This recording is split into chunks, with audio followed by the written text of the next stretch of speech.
CRIF presenta la entrevista en línea con William Meléndez.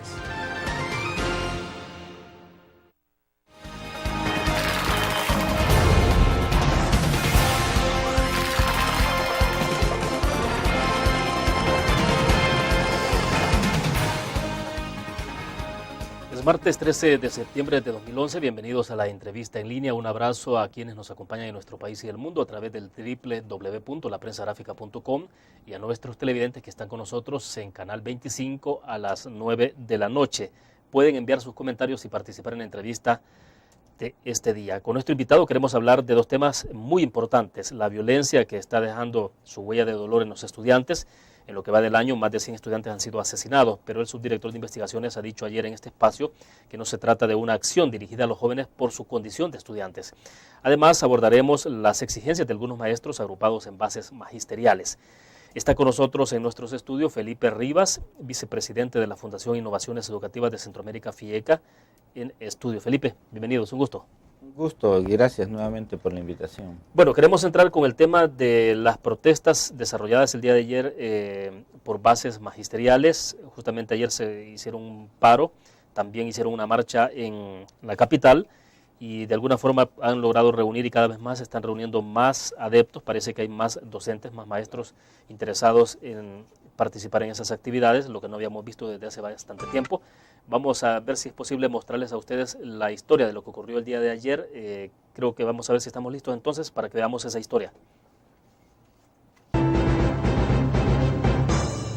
Mauricio Funes, no venimos a pedir. Retroactividad en el aumento salarial es la principal demanda de los maestros agremiados a bases magisteriales y Cimeduco.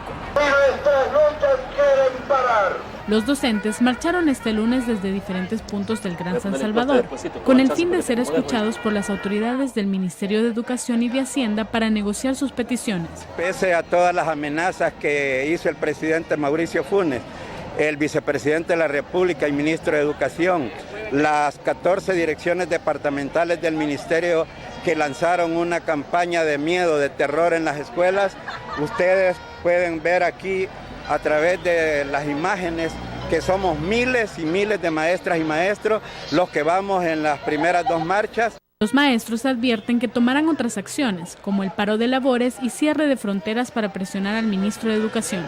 Los manifestantes exigen el desembolso retroactivo comprendido de enero a junio del aumento salarial del 6 y 10%, aplicado desde el mes de junio del 2011, informó para laprensagráfica.com Nancy Alonso.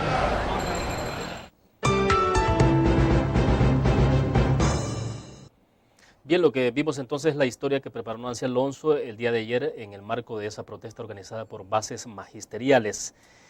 Antes de iniciar y dar paso a la primera intervención de nuestro invitado Felipe Rivas, quiero mostrarles a ustedes, estamos cursando una encuesta, como lo estamos haciendo todos los días, sobre este tema, y la pregunta puntual es si está de acuerdo usted con un aumento de salario retroactivo para los maestros del sistema público. Está puesta ahí para que justamente participen con su opinión también adicional.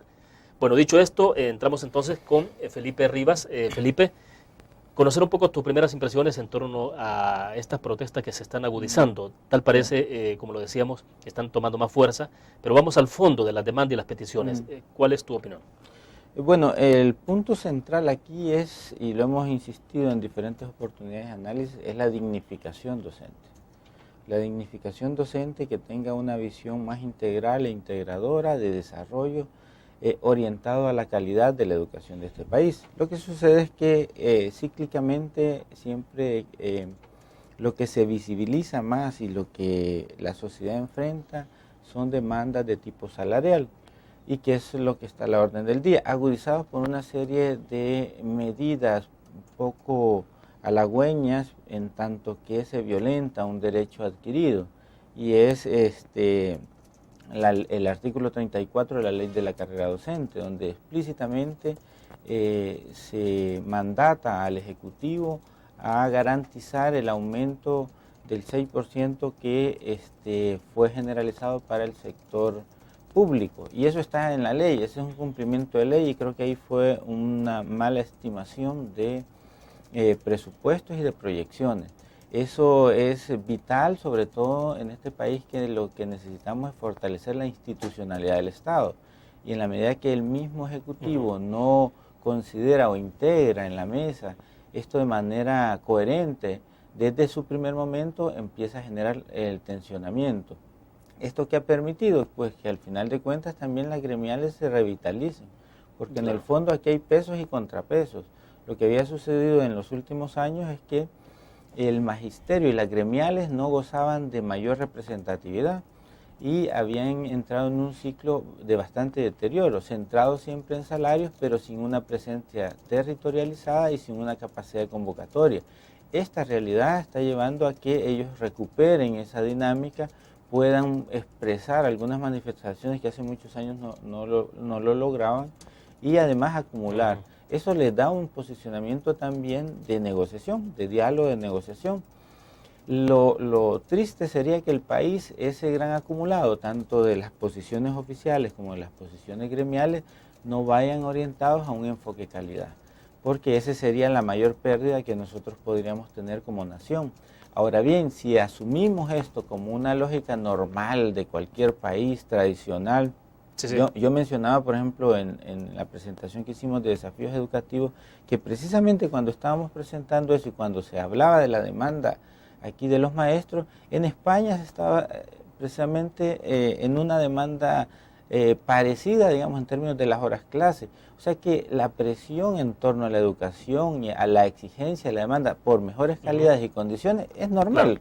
Y perfecto. Deberíamos de verlo así, pero ubicarlos en órdenes estratégicos porque si no, no salimos del círculo. ¿Qué es lo que está sucediendo en estos momentos? De acuerdo. El tema de calidad sin duda lo tenemos acá en agenda, lo veremos un poco más adelante. Quiero que terminemos de agotar la parte que tiene que ver con la reivindicación laboral. Vamos a una pausa, regresamos con la entrevista en línea.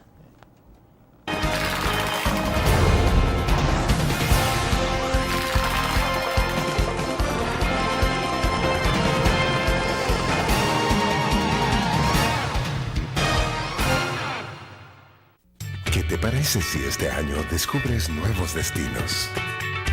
Alcanzas tus metas. Manejas nuevos triunfos sin más preocupaciones. Cuenta con nosotros para lograr todas tus aspiraciones. Los créditos de la Agrícola te acompañan para que puedas crecer hasta donde te lo has propuesto. Solicítalos al 2210-9800 en bancoagricola.com o en agencias. Banco Agrícola. Tu periódico es dinero, porque ahora puedes pagar con la prensa gráfica. Busca y recorta en tu periódico el dinero, que podrás canjear en los establecimientos de nuestros aliados. Encontrarás uno cada día. Compra con la prensa gráfica y encuentra una buena noticia para tu bolsillo. Con la prensa gráfica lo compras. Con la prensa gráfica lo pagas. La prensa gráfica. Noticias de verdad.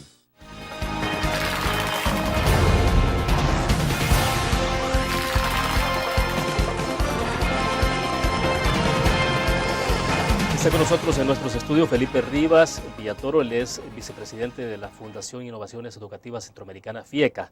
Felipe, entonces para tratar de agotar el punto del tema de reivindicaciones laborales, entonces concretamente bases magisteriales, Simeduco, la gente que está protestando alrededor de la demanda de ese retroactivo está en su derecho, o sea, les asiste en términos de ley, les asiste esa demanda. Sí, o sea, está fundamentado en dos artículos de la ley de la carrera docente. El primero es el 34, que dice claramente que todo incremento al sector público debe incorporárseles y garantizarse para los docentes. Y el segundo, que es ahí donde se vuelve complejo, es que el artículo 33 hace un llamado, más bien mandata a que cada 3 años haya una revisión de los escalafones y de todo el marco salarial del ministerio, del magisterio. Entonces eso vuelve más compleja la situación. A esto también hay que decir una realidad país, que la realidad país es que no hay recursos disponibles como en otros periodos. Y esto viene dado por la crisis internacional y estructural acumulada que se ve con su máxima expresión en el 2008 y 2009, pero que tiene un impacto y unos rezagos. Al mismo tiempo, no se ha superado el 14% de carga fiscal. No hay grandes crecimientos económicos. y por lo tanto la presión para el Estado es muy sensible, o sea que tenemos una situación bastante compleja en ese sentido, pero eso no significa que no haya un derecho adquirido, históricamente ganado por muchos esfuerzos de las partes, porque yo debo decir que estas negociaciones en algún momento también gozaron del beneplácito de las autoridades de ese periodo. ¿Y cómo se logra entonces un equilibrio en medio de esto, conociendo las realidades de que las demandas laborales son legítimas y por el otro lado también que el Ejecutivo tiene pocos recursos, bueno, la crisis económica financiera? Claro. Pues es puramente diálogo y negociación. Es decir, eso de las rupturas de las mesas, eso de las pausas, eso solo nos lleva a incrementar la conflictividad y a que el movimiento social crezca, se consolide en torno y a polarizar, porque en la medida que no hay diálogo tiende a haber más manifestaciones y a agudizarse el tipo de medida de presión. Y esto, yo incluso en algún momento creo que fue bueno para las gremiales porque despertaron, se revitalizaron después de años y asumieron un rol estrictamente gremial. Lo lamentable es que sea solo para salarios. Ellos han hecho algunos planteamientos, esfuerzos para desvincularse de eso, pero realmente sigue siendo el peso en lo económico. Pero eso no es malo, o sea que en la medida que la sociedad, nosotros contemos con organizaciones auténticas, reivindicativas, sociales, y que logren tener una mirada país, en ese momento nosotros estamos dando un paso de calidad, porque las interlocuciones tienden a especializarse y la exigencia de la sociedad también, porque si tú te fijas en las encuestas, no todos están de acuerdo con el incremento, pero hay un buen segmento de la población que dice sí estamos de acuerdo, y ya no se diga a los docentes, pero sí tiende a cohesionarse todos los docentes en torno a este incremento que es más que justo. Ahora, en eso el punto central es cómo las autoridades competentes no dejan la menor duda sobre el interés de ellos porque efectivamente esa mejora de condiciones económicas y sociales se dé y por lo tanto aperturar cuentas, datos, sensibilizar a la población para lograr acuerdos, porque aquí de lo que se trata es de acuerdos. Si bien es cierto, hoy no se podría, pero mañana sí, o en X periodo sí, y esto creo que los gremios no están completamente cerrados a una negociación de ese tipo, pero ha faltado ese diálogo más. Felipe, pero en medio de esto nos desayunamos con la noticia de que el ministro de Hacienda, Carlos Cáceres, ha dicho de que el presupuesto estimado para el próximo año será de 825.3 millones de dólares. Esto está por debajo a los 832.5 que están en curso, es decir, que hay 7.2 millones de dólares menos asignados para el próximo año para educación. Esto no sé qué tan contrasentido es, qué es lo que está pasando. Debo hacer una pausa, cuando regresemos quiero una reflexión sobre el punto. Vamos a la pausa.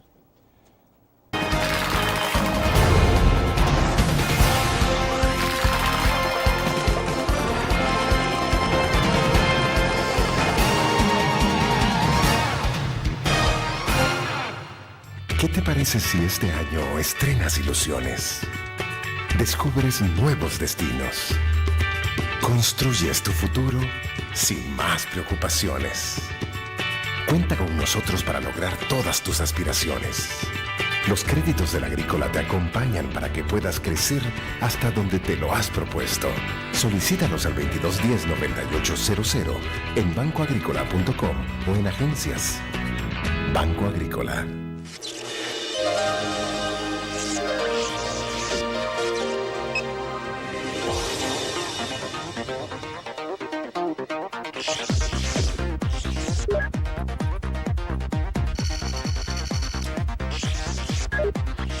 Estimulamos tus sentidos para que leas, veas, escuches e interactúes con la verdad. LPG Multimedia.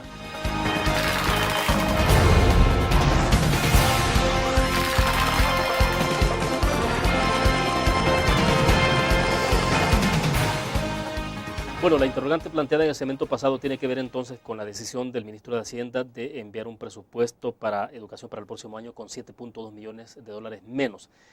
¿Qué es esto? ¿Cómo interpretar estos hechos, Felipe? Lo que sucede es que ahora tenemos más acceso a información y a los procesos de elaboración de presupuestos. Entonces, en alguna medida se planteó que el ministerio iba a contar con 832 millones, pero esa era parte del ciclo de negociación, de ajustes, que permitiera configurar ese proyecto de ley. Pero en la práctica no es una disminución, lo que va es un aumento de 125.5 millones al presupuesto aprobado del año pasado. Eso significa que va a haber 825 millones en el presupuesto de educación. Y efectivamente hay un incremento relativo con relación al PIB de un poco más de 3.3%. En ese sentido, o sea, sí hay un horizonte de aumento de presupuesto. Lo lamentable es que en esas negociaciones y esa disminución se debe por presión, o más bien por demanda e incremento de un presupuesto de la Asamblea Legislativa y pareciera que de la Corte, quienes en este momento no estarían asumiendo un compromiso país más allá de lo que es lo estratégico, porque si no le apostamos a educación, a salud y a los ejes realmente transformadores de la realidad económica y social, pues deja mucho que desear. De hecho, hay varios estudios, y ahorita del Asocio para el Crecimiento y otros, pero ahí en el fondo lo que vamos a encontrar es que nuestra capacidad de productividad y de crecimiento no va a lograr grandes transformaciones si no tenemos una oferta educativa de calidad. Y eso tiene que ver mucho con toda esta negociación que hay con el magisterio, pero sobre todo con la capacidad de que este país invierta más y mejor. Hace muchos años ya, la CEPAL y nosotros participamos de esos procesos con la UNESCO y CEPAL, se hizo una proyección de estimaciones que El Salvador necesitaba, y no solo El Salvador, en América Latina, para lograr cumplir con los objetivos de educación para todos al 2015. Para esas proyecciones nosotros en estos momentos deberíamos estar invirtiendo el 5% del PIB. Al 2015 necesitamos el 6% del PIB. ¿Eso qué quiere decir? Que estamos muy al margen, muy rezagados con relación a lograr estas metas estratégicas de transformación y de mediano plazo. Cuando esto se planteó fue hace el 2005, una cosa así. Los números, que estamos conociendo de presupuesto y todo esto, indican entonces que no se va a cumplir con esa meta. No se cumpliría, pero no solo eso. Bueno, aquí hay que también relativizar, porque los presupuestos aprobados siempre tienen ajustes en el Exacto. Y hay un refuerzo, casi siempre hay un refuerzo, hay un ajuste, y dependiendo de cómo va la economía, siempre estos presupuestos terminan un poquito mejor. Con algunas excepciones cuando los ministerios no tienen capacidad de ejecución, pero en general tienden a mejorar. Pero en la lógica más estratégica de inversión y de inversión con calidad, y que estos cálculos se hicieron solo para cumplir 4 de las metas de educación para todos, no todas, que era elevar el nivel de educación parvularia, universalizar educación primaria, llevar la secundaria hasta el 75%, es decir, no el 100%. Ese tipo de meta y la de alfabetización, ese tipo de metas no te resuelve la calidad educativa, era solamente para lograr un nuevo estatus en el orden internacional y mejorar ese proceso, abrir la brecha al 2021, claro, que son las otras metas internacionales que existen.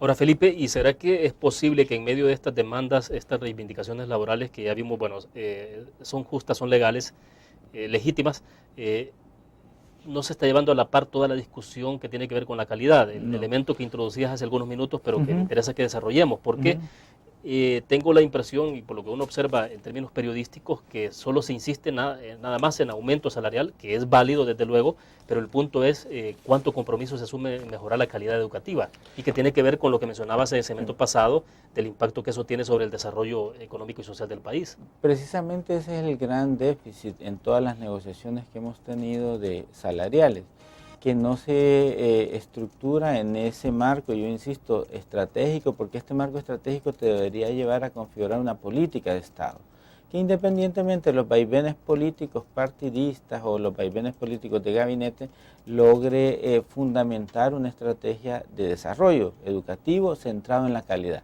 El punto aquí central entonces es que la orientación de toda negociación, de todo plan, tiene que ser la calidad con equidad en el acceso, porque eso te permite atender los rezagos educativos históricos, que son una deuda política, pero con la calidad respectiva y al mismo tiempo diseñar algo más estratégico de desarrollo del país. Claro. Segundo tema, tiene que estar enfocado en un plan de desarrollo de país, sino la armonización entre oferta y demanda y entre propuestas coherentes de capital o más bien de talento humano no se articula a una visión realmente de un desarrollo sustentable.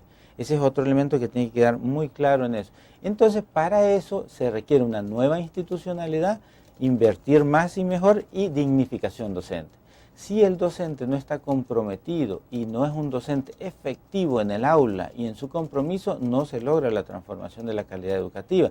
Entonces, el salario, la estrategia salarial, y no solo el salario en sí, sino las condiciones económicas y sociales, deben de estar armonizadas con esta gran estrategia. ¿Quién introduce esto? Es decir, ¿lo tiene que hacer el Ejecutivo o lo tienen que hacer los docentes? Porque tampoco se ve que ninguno de ellos asuma la responsabilidad. Ese es uno de los vacíos que tenemos como nación, pero realmente debería venir de todas las partes.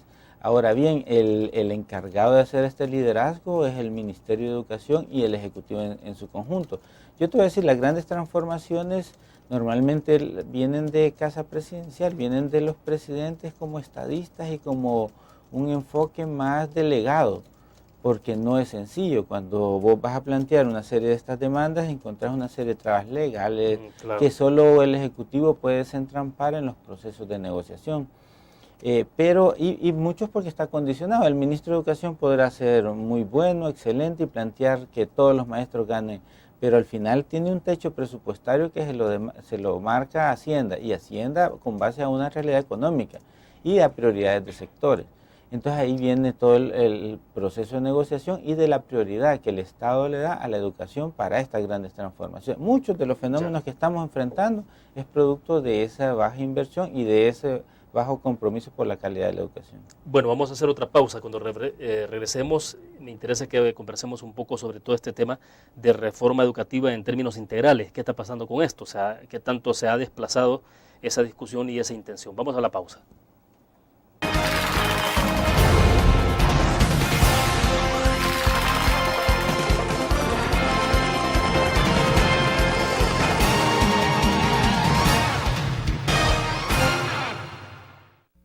¿Qué te parece si este año alcanzas tus metas? Construyes tu futuro.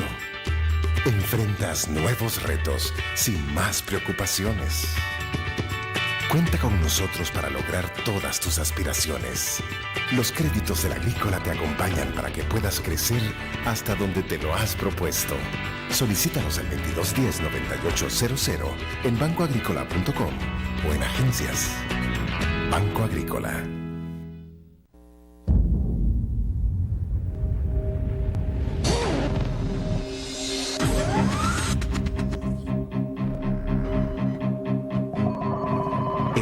De una estrategia financiera desde los negocios y la actividad económica hacia toda Centroamérica.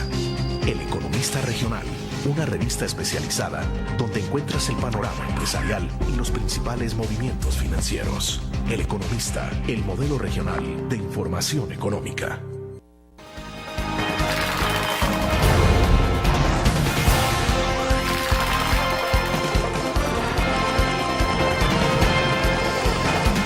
Más adelante, prácticamente al cierre de la entrevista, daré a conocer el resultado que hemos cursado de la encuesta, pero hay dos comentarios que quiero leerles a ustedes. Dice Helen Meléndez, porque preguntábamos justamente si usted estaba de acuerdo con el aumento de salario retroactivo para los maestros del sistema público. Entonces, leo rápido esos comentarios, los tenemos en este momento fuera del aire, pero dice Helen Meléndez, sí, por supuesto, si se hicieran aumentos de ley desde el mes de enero de 2011, ¿por qué se priva al magisterio del mismo y se aplica hasta el mes de julio? Incoherente, ¿no? Y Leticia Ramos dice, además se exige una nivelación salarial que debió hacerse hace años y nunca se hace. Quieren aumentar el 10% en 3 años y es una burla, ni que el sueldo fuera como el de los diputados. Bueno, no sé si hay un comentario respecto de lo que dicen nuestros cibernautas. Rápidamente, efectivamente es un tema de ley y eso se tiene que cumplir en alguna medida.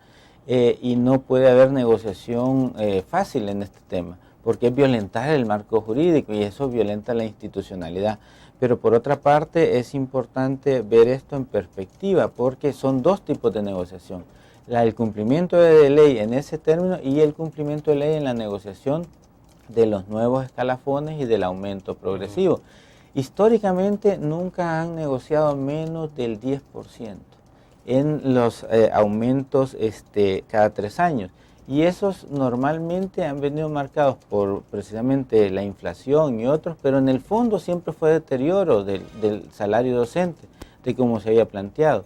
Y ya han habido antecedentes también que la ley se cumple automáticamente y sigue la otra negociación. Lo que pasa es que aquí se han juntado los dos y hay cierta confusión en el trato. Yo también les comentaba de que lo ideal hubiera sido tener esto, una negociación desde la perspectiva de la dignificación docente, donde el salario es un componente esencial y se pudieron juntar las dos intervenciones para tener una coherencia de país, dada la realidad económica que vivimos. Y creo que eso hubiera sido más productivo que el desgaste que se ha tenido en la negociación. Y luego que las negociaciones tienen que ser consistentes, permanentes, hasta lograr productos. Y esto ha sido más un diálogo. Pero yo con el tema docente quería, antes de pasar al otro tema que tú planteabas, solamente reiterar un par de cosas, que es que realmente la dignificación docente es la valorización completa del magisterio y tiene que ver con su desarrollo profesional integral, es decir, con sus competencias, no tiene que ver solo con salarios. Pero sí hay que mejorar sus condiciones económicas y sociales como algo precario e inminente, así como hay que mejorar sus condiciones del ambiente laboral, el tema de la violencia y todos otros aspectos que ya vamos a tratar más adelante. Pero hay que tratar el prestigio y el estatus en la sociedad. Y eso tiene que ver también con sus condiciones, de cómo entra el docente, cómo se desarrolla en el proceso y cómo sale. Si se fijan, los salarios prácticamente salen con $800 al final de 30 años. Entonces nunca vas a traer ahí a los mejores docentes del país, o sea, siempre vas a tener un rezago. Y lo otro es que sí también se requiere evaluación docente, tener ahí a los mejores docentes, y esto pasa por un sistema de mejora de la calidad de forma continua y de procesos de soporte que permitan que no es el despido, no es el problema de violentar derechos adquiridos, pero sí tiene que ver con la mejora de la calidad estratégicamente. Nuevamente volvemos al tema. Y luego esto tiene que ver con rendición de cuentas a la comunidad, con aumentar la participación de la comunidad educativa, que no se está tratando nada de eso. Y esos son los elementos claves de regulación, de control, y quitar toda esa sobrecarga administrativa que tienen con cantidad de cosas que no les permite llegar al aula. No están llegando al aula con innovación, mucho menos con propuestas. ¿Pero por qué se avanza tan lento? ¿Por qué no se va a los ritmos que se buscaría? Bueno, porque falta una política de Estado y falta una negociación más estratégica de esa política de Estado. Eso es un poco en esencia, pero también es que hay otros temas que tienen que ver con el liderazgo. No hay un liderazgo en estos momentos organizacional y situacional, no hay sistemas de información claras, de investigación. El estándar de calidad docente y la certificación docente es un tema clave, o sea, que ellos sepan exactamente cuál es su competencia central, a qué deben de rendir cuentas, cuáles son estos marcos de certificación, que supere esas precarias condiciones, pero que vaya en el horizonte de la calidad. Sí, claro. Y efectivamente con eso entramos a tu pregunta, precisamente, ¿qué es lo que falta? Primero, falta todavía una política de Estado, socialmente concertada, que te dé ese gran horizonte de país y que no estemos en estos vaivenes. Segundo, que esa política de Estado goce de una amplia participación de sectores, en donde los docentes son claves. Si no están docentes efectivos y comprometidos, no hay cambio. Tercero, que se oriente a la calidad. ¿Qué significa esto? Que sea todo el esfuerzo que haya, se esté con un enfoque hacia cómo mejoramos paulatinamente el sistema o la oferta educativa de calidad del Estado. Porque aquí hay una disyuntiva a veces con el sector privado que también son mitos, pero desde el Estado tiene que haber eso y con acceso con equidad. ¿Por qué? Porque hay rezagos esos históricos, pero además tenemos un problema de institucionalidad. La institucionalidad vigente hoy en día, y no solo el caso de El Salvador, en América Latina está obsoleta, porque está altamente fragmentada y diseñada para el siglo pasado. Pero eso es menos evidente en otros países donde hay mucho más inversión, más apuesta en la calidad educativa, por ejemplo Costa Rica. Pero tienen el mismo problema de la efectividad docente y de la calidad. Pero aquí tenemos una acumulación de problemas. Lo que sucede es que aquí tenemos un rezago histórico. Más que acumulación de problemas, que sí, evidentemente hemos sido impactados con temas como migración, violencia, ellos también han sabido manejar un poco los enfoques de desarrollo país, de la sustentabilidad del país y de apostarle consistentemente a la inversión en el talento humano. ¿Y en qué se expresa ese rezago histórico, por ejemplo? En 3 cosas medulares, por ejemplo, para ti. Los niveles de cobertura educativa, el analfabetismo, los niveles de escolaridad. Los niveles de escolaridad en los últimos 19 años han variado 1 grado. Los niveles educativos, el rezago en parvularia y hace un gran, lo resiente todo el sistema cuando llega a educación básica. La educación secundaria apenas es el 33%, lo que nos ubica como los países que menos oportunidades les damos a los jóvenes. El sistema de educación superior ni se diga, ahí apenas alcanzan el 19% de tasa neta.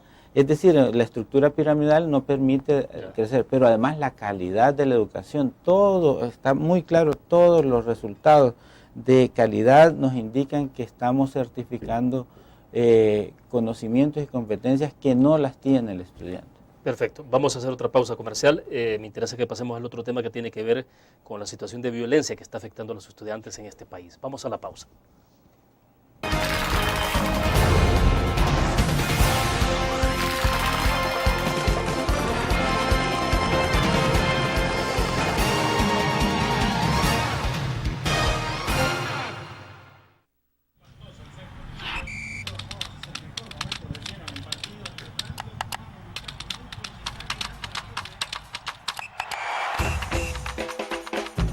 La emoción del deporte está en www.elgráfico.com.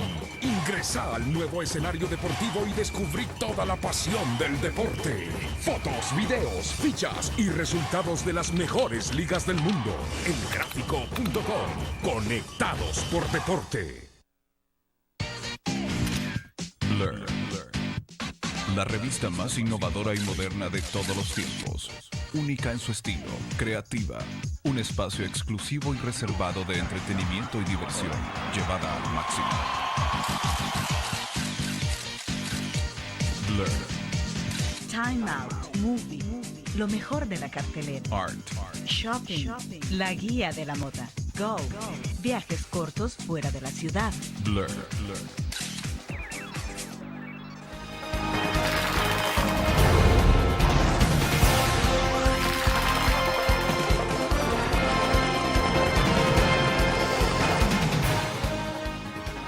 Bueno, en lo que va del año, más de 100 estudiantes han sido asesinados en nuestro país en diversas circunstancias. Evidentemente, la mayoría de ellos han sido asesinados fuera de las escuelas. Conversábamos ayer con el subdirector de investigaciones de la Policía Nacional Civil, Howard Cotto, y él nos decía que estos asesinatos, Felipe, no tienen que ver necesariamente con la condición de estudiante, del joven de ser estudiante. Y decía, bueno, que tiene que ver mucho también con el entorno donde ellos viven, el tipo de relación que establecen. Lo que no niega, decía él, también el hecho de que hay un intento de las pandillas por introducirse en las escuelas, por reclutar jóvenes. Pero bueno, el punto concreto es que la violencia está alcanzando a los jóvenes estudiantes. ¿Qué pasa con esto? ¿Cuál es el estudio que ustedes tienen o análisis respecto de ese tema? Primero lo que hay que decir que independientemente como esté enfocando señor Cotto, es responsabilidad del Estado asumir integralmente ese planteamiento y que efectivamente quienes están sufriendo en esta coyuntura, en esta última coyuntura, los impactos mayores son los jóvenes. Y son los jóvenes de las escuelas, de los centros educativos, y tienen que dimensionar mejor el fenómeno. Porque si algo ha faltado aquí es una investigación e inteligencia de Estado. Porque ese tipo de análisis debería de llevarse a una profundización que permita ver los patrones de comportamiento y las estrategias de intervención. Lo que sí es evidente es que están impactando a los centros educativos y que estamos pasando de esos contextos, de esos aprendizajes en contextos de violencia a una cultura de violencia al interior de los centros educativos, porque al final el asesinato y esos homicidios que están en esa dimensión de incremento sustancial, también lo que está provocando son impactos violentos a todo el marco de relacionamiento interno. Si antes cuando uno evaluaba la violencia escolar, tú la evaluabas a partir de las discusiones entre pares, la discusión relación alumno, y otras variables y factores. Pero hoy cuando tú vas a ver a los centros educativos, estás hablando de violencia intrafamiliar a su máxima expresión dentro de los centros educativos. La violencia entre los jóvenes ha trascendido de tal manera que los homicidios son como el punto más elevado y de visibilización y con subregistro, claro, porque ahí no hay hasta el momento un dato consistente que pueda decir cómo va el fenómeno. Pero efectivamente sí ya afecta directamente la asistencia escolar, los rendimientos, la convivencia, que esto tiene que ver con el marco de valores y por lo tanto afecta la calidad de la educación y la calidad de vida de toda la comunidad educativa. Bueno, el viernes pasado mostrábamos el caso de la escuela de Azacualpa en Panchimalco, que fue cerrada porque los maestros tienen miedo de acudir a esa escuela. Entonces, nos decía el subdirector de investigaciones ayer que lo que estaban pensando era en alguna forma es tratar de ver cómo montar dispositivos para darle seguridad a los docentes que vayan a las clases y regresen a sus hogares. Pero eso es insostenible en el mediano largo plazo, ¿no? Entonces el punto es cómo lograr, digamos, una situación en la que los jóvenes sean menos impactados. Porque tenemos el entorno fuera de las aulas donde viven, donde se desenvuelven los alumnos. Y efectivamente hay una actividad muy fuerte dirigida del crimen organizado, de las maras, de las pandillas, hacia el reclutamiento de jóvenes y a penetrar los centros educativos. Es más, internamente es más que los homicidios, tiene que ver con todo el sistema de extorsiones, de este tipo de violencias que te manifestaba y de los impactos que están teniendo los maestros, los padres, los estudiantes. Esto es un entorno bastante complejo, multicausal y multidimensional, y por lo tanto la respuesta del Estado debería ser integral, y es ahí donde hay un problema porque está demasiado fragmentado. Y aquí el tema primero sustancial es ese tema de la investigación y la inteligencia del Estado, y luego los programas coherentes de atención y de intervención, que no pueden ser únicos, tienen que ser, como tal es el fenómeno, multidimensionales. Y esa intervención de la que hablas no se refiere necesariamente a introducir policías dentro de las escuelas. Ese es el peor error que pueden estar cometiendo, porque es como cuando vos militarizás los centros de trabajo, como cuando militarizás la universidad, la esencia de una intervención policial está en su inteligencia y en prevenir la acción, no en recuperar la acción, no en ver, en capturar al que mató, no, es en evitar que se genere el homicidio y se genere el proceso. Aquí hay todo un tema de discusión, pero creo que mucho está referido a que no hay una sinergia interinstitucional en torno a una intervención integral. Es decir, todavía no hay un planteamiento que diga, miren, nosotros vamos a atender el tema de violencia integralmente en esta dimensión. Por eso yo decía que en entrevistas pasadas que no es un problema de si sos represivo o si sos preventivo. Esa falsa dicotomía hay que romper con esa falsa dicotomía, porque en el fondo, pues al crimen organizado, y que es el que efectivamente está causando esto, tienen que atenderlo con determinadas políticas y también basado en mucho trabajo de investigación, y tiene sus propias medidas. Pero al mismo tiempo tú tienes medidas para atender a estos jóvenes en riesgo y a los factores en riesgo, a todos los factores asociados. ¿Y qué sucede? Tú ves que en estas grandes comunidades, ¿cuál es el nivel de inversión social que llega? Las peores escuelas, los peores centros de salud, los peores ingresos, las zonas más conflictuadas por todo el acceso a servicios básicos. Entonces tú no puedes tener pretender que con medidas represivas vas a lograr resolver este problema si no es una intervención integral que requiere una inversión importante en términos sociales y económicos y sociales en esa zona. Por eso lo de los territorios en progreso que se ha anunciado es importante irlo redimensionando en estas zonas de alto riesgo. De acuerdo, vamos a una pequeña pausa y seguimos con ese tema al regreso.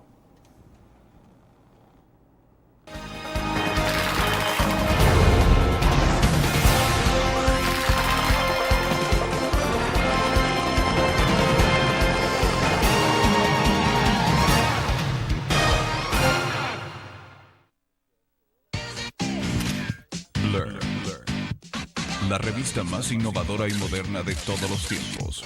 Única en su estilo, creativa. Un espacio exclusivo y reservado de entretenimiento y diversión, llevada al máximo. Blur. Time Out, Movie, lo mejor de la cartelera. Art. Shopping, la guía de la moda. Go, viajes cortos fuera de la ciudad. Blur.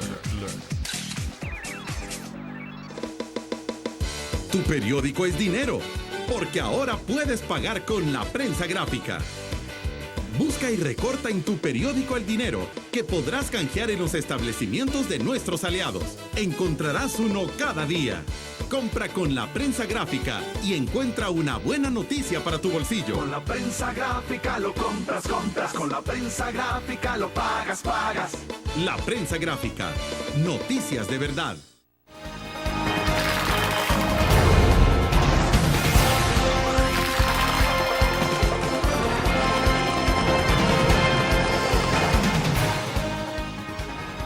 A través del Facebook nos escribe José Jovel, dice, qué bueno que tocan este tema, realmente es muy preocupante el nivel que hemos llegado, hasta cuándo el gobierno y los políticos van a hacer algo por el pueblo. Bueno, esto me lleva también a la reflexión, porque ayer que teníamos al subdirector de investigaciones, Felipe, hicimos una pregunta, una encuesta puntual sobre qué debía hacerse sobre esto y las recomendaciones, y la mayoría de opiniones a través de la encuesta que cursamos en Facebook respondía, se inclinaba por decir de que se necesitaba más coordinación entre los órganos, legislativo, judicial y ejecutivo. Sí. O sea, que la gente está percibiendo que lo que menos hay es una respuesta integral a la situación de violencia. Que de alguna forma la violencia sí nos está llegando de manera integrada, porque el crimen organizado y lo demás, narcotráfico, son estructuras organizadas justamente. Sí. Pero el Estado, las instituciones del Estado no parece que estén respondiendo de forma organizada. Y efectivamente nosotros lo decíamos también en entrevistas pasadas de que si el crimen organizado, estos sectores que están actuando son menos, pero están mejor organizados y están dando respuestas más contundentes. Y porque a la base también hay un tema económico, de oportunidades y de costos de oportunidades. Y el Estado no está haciendo mayor actividad para eliminar ese costo, elevar el costo de lo que eso implica, más bien el efecto que eso genera a la sociedad y a la persona, pero también reducirlo. Por ejemplo, algo muy simple, las armas, ¿cómo circulan las armas en este país? ¿Por qué no se eliminan las armas y por qué no sale una ley orientada? Porque hay un tema económico vinculante con varios sectores. Bueno, el subdirector nos decía ayer, por ejemplo, que quienes más nutren de armas a la delincuencia en general es justamente las personas honradas que quieren un arma y la tienen de forma legal porque creen que eso les da seguridad. Entonces las pierden, se las roban, las hurtan y terminan en manos de los criminales. Pero no solo eso, ¿quién hace el comercio de esas armas en el país? Eso es lo que hay que ver. Esas personas que adquieren el arma legal, ¿quiénes manipulan, controlan ese comercio aquí? Y ahí es donde hay que llegar. Y eso hay que penalizarlos con impuestos, con lo que usted quiera, pero hay que reducirla y hay que tomar una medida. Pero bueno, eso es aparte del tema central. El tema central, ese es uno de los temas centrales porque nutre ese enfoque, pero la clave es cómo tener esa estrategia integral. Y efectivamente, si algo está sucediendo es que no hay sinergias interinstitucionales. Hay una fragmentación de los programas, de los proyectos y de las acciones que se están desarrollando en la territorialidad, incluso en las focalizaciones que se están haciendo. Las instituciones llegan de forma parcial y fragmentada y eso genera más costo o por lo menos limita el impacto. Bueno, pero sí tenemos una cultura de descoordinación porque justamente hace poco de alguna forma tengo la impresión de que hay un reconocimiento a que se tenía descoordinación porque cuando se lanza Pueblos en Progreso en el oriente del país tiene que ver fundamentalmente no con presupuesto asignado sino con coordinación entre las mismas instituciones, por ejemplo, del Ejecutivo. Sí. O sea, tenemos una cultura parece que no es necesariamente de coordinación en este país. No es un problema de cultura, es un problema de sistemas de planeación y de liderazgo en torno a eso. Es un problema que se ha, es cierto, heredado, pero no es un tema cultural, eso sería condenarnos. Y entonces hacer una transformación implicaría que para hacer un cambio en cultura te lleva un proceso de largo plazo. O sea, entonces pero es menos complejo que eso. Es un tema de dónde está el plan, cuál es el plan que vamos a articular local, municipal y nacionalmente, y quiénes son las instituciones que intervienen desde la parte del Estado y a qué están obligadas. Pero no es solo el Ejecutivo, es también el Legislativo, cómo adecua, es la municipalidad, lo local, y es también el otro órgano del Estado. Entonces, ¿cómo trasladamos todo esto de lo que estamos hablando volvemos al tema de los jóvenes que están siendo asesinados, jóvenes estudiantes? Entonces, ¿qué sucede con los jóvenes estudiantes? Que están siendo, son al final las víctimas de todo el sistema que tenemos en estos momentos. Y muchas veces de la gente que se captura en las calles por violencia juvenil, que se les acusa, son víctimas de todo el sistema, porque al final sí seguimos con rezagos políticos, económicos y sociales que son de tipo estructurales. Por eso, en ese marco de coordinación y de intervención, tiene que haber una orientación a una inversión de calidad hacia las familias más vulnerables en exclusión social. Si eso no se hace, no vamos a lograr esos impactos. A la par tiene que haber inteligencia del Estado para desarrollar procesos en estas estructuras organizadas del crimen y que fundamentalmente tienen que orientarle hacia la parte económica o a la rentabilidad que la violencia les está ocasionando. Si eso no lo revierten, pero también hay otro tema que hay que abordarlo desde la parte propiamente educativa. Yo creo que ya no se le puede dejar toda la problemática a las autoridades.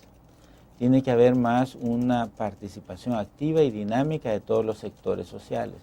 Y en eso un rol activo en el tema propiamente de los centros educativos, de la comunidad y de las autoridades.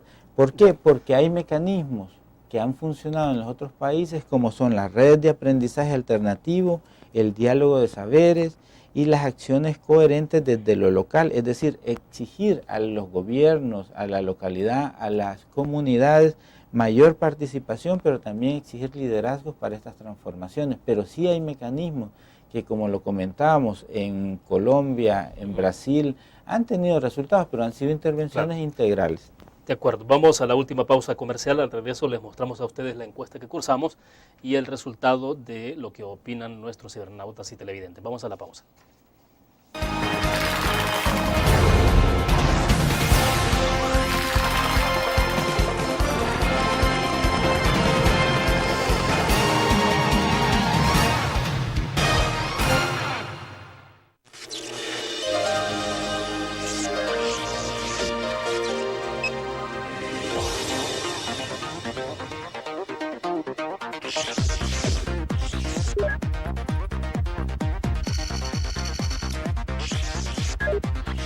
Estimulamos tus sentidos para que leas, veas, escuches e interactúes con la verdad. LPG Multimedia. Tu periódico es dinero, porque ahora puedes pagar con la prensa gráfica. Busca y recorta en tu periódico el dinero, que podrás canjear en los establecimientos de nuestros aliados. Encontrarás uno cada día. Compra con la prensa gráfica y encuentra una buena noticia para tu bolsillo. Con la prensa gráfica lo compras. Con la prensa gráfica lo pagas. La prensa gráfica. Noticias de verdad.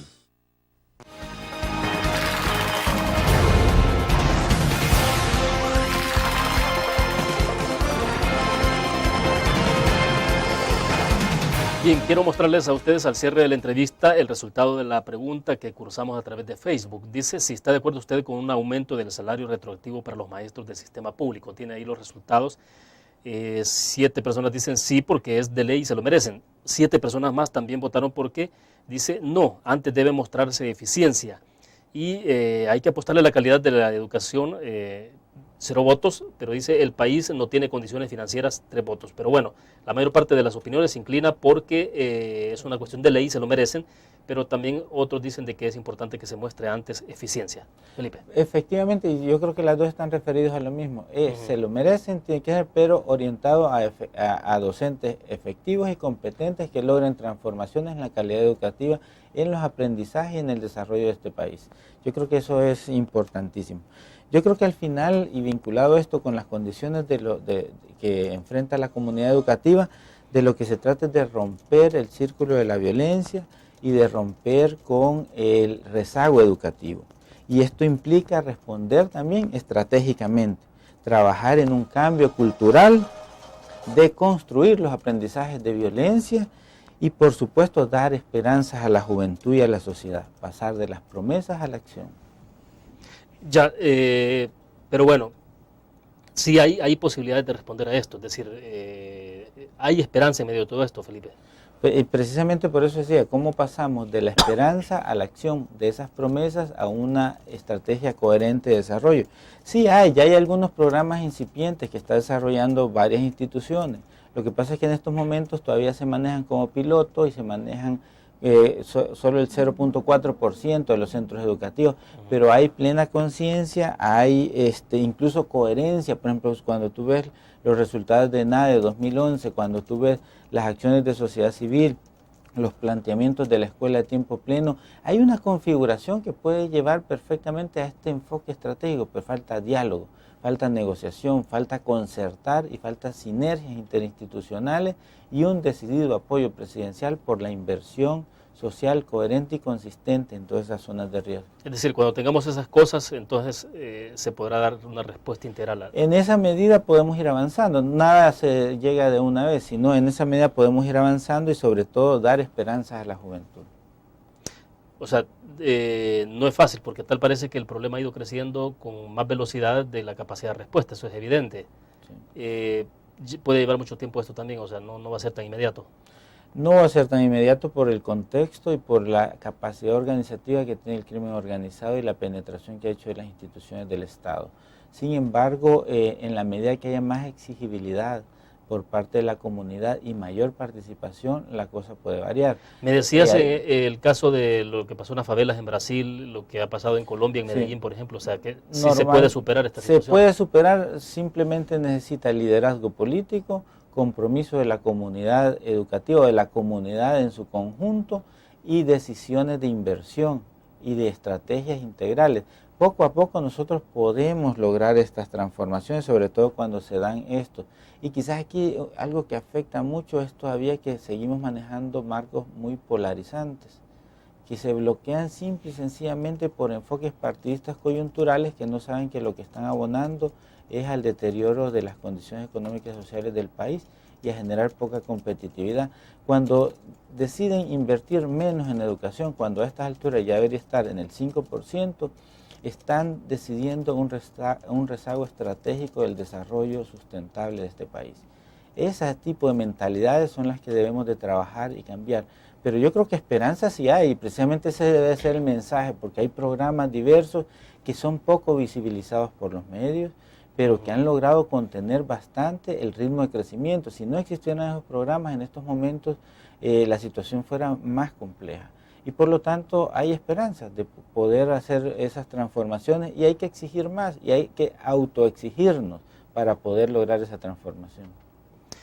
Bueno, pero esto es sumamente importante, sobre todo porque estamos en una situación económica difícil, ¿no? Y en la medida en que se tenga mejor calidad educativa, se tendrán mejores posibilidades de desarrollo para el país, eso está clarísimo. Sí, lo que pasa es que ahí hay un tema pendiente que el Ejecutivo debe retomar, que es el pacto fiscal, y si no, en su defecto, lograr aumentar esa carga fiscal y que esos recursos se orienten a la inversión social. Ese es un desafío. A propósito del pacto fiscal, a propósito de esto, bueno, hoy en la edición impresa de la prensa gráfica hay una entrevista completa con el secretario técnico de la presidencia, Alexander Segovia, justamente para que ustedes puedan verla y ahí conocer un poco sobre lo que opinan en torno al pacto fiscal. Felipe, gracias por la participación. Gracias a ti por toda la invitación. Bueno, perfecto. Terminamos la entrevista en línea. Gracias a ustedes por su participación a través de la encuesta, de sus opiniones y de todas las formas que tenemos de comunicación en las redes sociales. Gracias a ustedes.